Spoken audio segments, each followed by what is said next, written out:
this idea of being completely in service to the other person versus thinking about being in service to yourself. Mm-hmm. And yeah, I agree. Putting all of the attention on your other is that is the biggest thing I've learned, actually. Because if you're focused on your other and not yourself, you become selfless as opposed to selfish. But even if, let's see, for example, say your goal is to get this person to give you a candy bar just for fun, you're still focused on them because you're getting them to give you something as opposed to, oh, I need to do this. Does that make sense? Focusing on others, that is the main thing. Okay, so I'm super passionate about this topic because isn't it crazy that the best scene that we can build is whenever we're being in service to the other versus being in service to ourselves? Because inherently, we wouldn't think that would be the case, right? And I would love your thoughts on this. So, had lunch with, we call him my grandpa, but he's not blood related, but my grandpa and his wife, both 80 years old, been married for 50 years. And I asked him what has been the secret to the longevity of y'all's relationship. And he said, service to the other was always put at the forefront for both people. And he said, him and his wife said that they feel like that's what's lost on, like today's generation. And was curious to ask you, why do you think that's a concept that maybe our generation struggles with so much?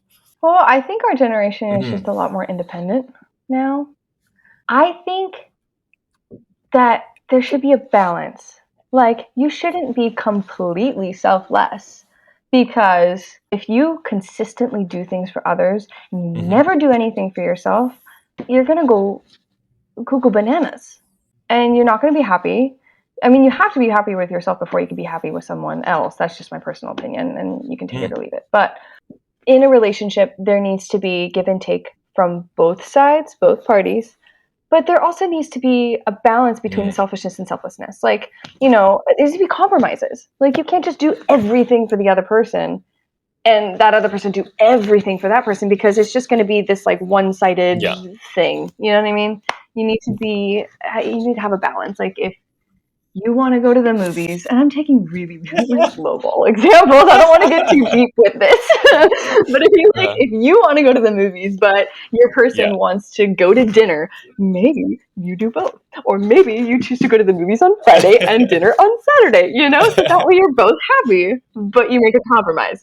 That's what I think should happen. I don't think we should be entirely selfless and do everything for our person, because that it's not a partnership at that point. It's just like I'm your servant. It's like, no, there needs to be a compromise. There needs to be a balance. It's like kind of like a work home life balance. Like, I'm very career oriented, very career oriented. However, I try to balance my friendships and my relationships, whether they're parental, sibling, friend, instructor, romantic, whatever it is. I try to balance that and weave it into my career life, so that way I'm not just like headstrong, nothing else matters to me except the performing art. It's like, no, you gotta have a balance. Same with relationships. I don't think you should be like headstrong on being like, oh, I want this and I want this and I want this. Or the opposite, you want this, so I'm going to give it to you. You want this, because it just becomes tiring for one person. Like, if you're completely selfish the entire time, your person is going to feel like they don't matter. But if you're the opposite and you're like, you only matter, then it's like, what? You both need to matter. Your voices both matter. So what you're saying, I completely agree. And it's interesting to think about how that concept not only applies in your work, but there's like greater themes of it in like life in general, Yeah. And, with scene work, how do you personally find that balance then of, being selfless and selfish? I think actively listening to your partner, similar in like real life relationships, actively listening to what their needs and concerns are, but also taking into consideration how they can mesh with your needs and concerns, and then going from there. So like in The Seagull, for example, I had an ultimate goal and objective that I needed to fulfill, and that was the reason I was even there in the first place, right? There's a need to be there. But in a way, in order to get what I needed, I still needed to hear the other person out. And so even though I needed something, I need to actively listen to what the other person is saying as well. And how we can compromise. Oh, okay. So what has active listening and helping your scene partner taught you about presence? And then how has that presence translated to real life, in your relationships and your interactions? Yeah. Well, I'm able to, I don't really think much about myself anymore. I think about what it's a balance, like I said earlier. I mean, I do think about what I like to do and what I want to do with my life, or like, in certain relationships, like what I want in the relationship. But I think a lot of my training has allowed me to be a little bit more conscious of others' feelings and how they work, and not necessarily living for that, but living in harmony with that. I'm able to kind of see a little bit more of the world than I did before, because I'm able to kind of open my eyes and take in a lot as opposed to just beelining in my own direction, if that makes sense. And so I'm able to connect with a lot more people that way, because I am seeing them for who they are as opposed to seeing them for who I want them to be.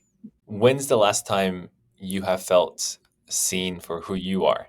Yeah, I'm gonna have to say a few days ago. I know it's so silly, and it's just a comment on a social media, okay? And I will say, I will preface this. My sister makes me feel loved for who I am. Shout out to Madeline, I love you. My friends make me feel loved. I feel love from a lot of different places, but most recently, a couple days ago, somebody commented on my TikTok saying that I am a true storyteller. I'm gonna cry. Don't cry. I have been working so hard to be a storyteller in all aspects, whether it's acting, singing. Well, acting is storytelling, but you get what I mean. Dancing and everything. I am a true storyteller, and nobody's really ever said that to me. And so that was kind of a moment where I felt like, wow, you really do see that. That's kind of cool. I am a storyteller. And I know it's so silly. It's just a comment, but like, it kind of made my day. Kenzie, that isn't silly at all. What does... Very emotional. Emotions are beautiful, and I think they come through very strongly through the work that you do. And from doing that, it makes viewers emotional, Kenzie, So I think it's a superpower. What does the true part of that comment mean to you? Because that's interesting, right? I think the idea of like authenticity within work is the most truest part, because I mean, authentic means real, it means true, it means, like fully just open. But I would say that's like the most realist part of that comment is just, I mean, they basically called me authentic, which is super, super cool, especially when I'm taking on a character that is completely fictional. Fascinating points. Bringing authenticity into a fictional character is kind of cool. Not kind of, it's very cool. Has there been a time where you caught yourself not being an authentic storyteller, and not saying that it came from a place of intentionally trying to be, fake or mislead, but more so some other, reason, as to why that happened? American Idol. Just 2 words. American Idol. Wait, so what's the story behind that? Oh boy. Well, if you're listening to this, please do not go watch my American Idol episode. No, I was just joking. That whole experience, I think American Idol, I think any reality TV show is kind of phony. I will say, because I don't want to bag on American Idol. It was a really, really cool opportunity, and I'm very, very appreciative. And if I were to get the opportunity to do it again, wink, wink, I would do it, because I kind of know what to expect now.